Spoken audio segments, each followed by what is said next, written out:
Good evening and welcome to Tucker Carlson Tonight. Hope you had a great 4th of July. While you were celebrating the birth of our country, some on the left were bemoaning its very existence.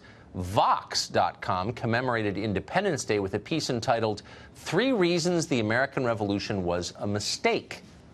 Progressives despise Donald Trump so much they've begun to dislike the country that elected him.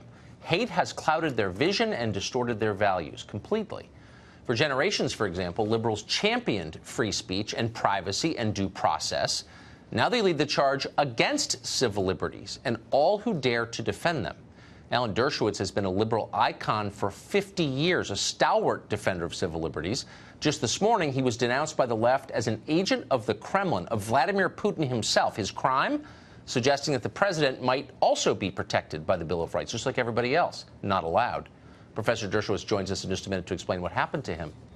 Meanwhile, signs of growing extremism in this country on the left are everywhere. Just yesterday, a Congolese immigrant shut down the Statue of Liberty, our Statue of Liberty, to protest the Trump administration's immigration policies. The left applauded that. But take 3 steps back and think about what you're watching right here. Congo is a war-ravaged hellscape, a country noted for mass rape and cannibalism. Imagine escaping a country like that and being welcomed in our country, the United States. You'd be grateful, wouldn't you? Many Congolese are grateful. This person is not grateful at all. She took over one of our monuments to scream about how racist we are, and progressives support her. They have gone insane. On MSNBC, New York Times columnist Michelle Goldberg explained that 81-year-old Justice Anthony Kennedy somehow betrayed America by daring to retire from the Supreme Court. Watch this. This is Kennedy betraying the country. The Democrats could have done very He's 81 little. Years old and served 30 years. He's not betraying the country. We should thank him for his service. To not Why let do you have Trump, to demean people in that making your point? Because they you are have a valid point to destroying make. this You country. don't need Retiring at 81 is betrayal because it's inconvenient to their political plans. And then there's this, yet more casual racism from MSNBC. Notice how it's just assumed that there's something distasteful or even immoral about hiring someone of a specific race and gender. The left used to believe in judging people on the content of their character, not on the color of their skin.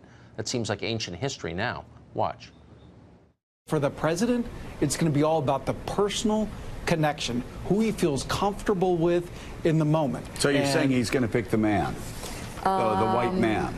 90% of Donald Trump's elections for U.S. attorneys and federal judges were white men. What happened to liberals? Well, a lot of things. One, they lost power, and that drove them off the deep end. They plan to get their power back, no matter what it takes. A new book by Professor David Ferris is called It's Time to Fight Dirty, and it explains how the left plans to do it.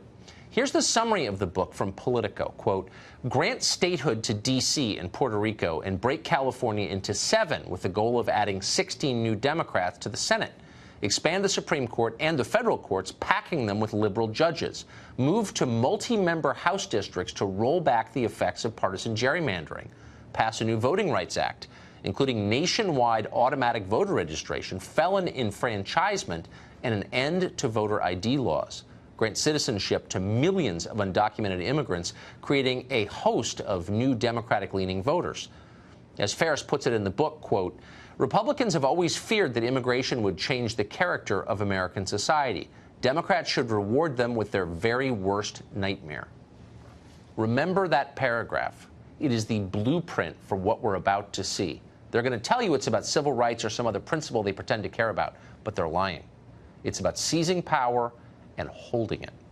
That's their only aim. They're deadly serious about it. While you were grilling in the backyard last night, they were plotting, in effect, a coup.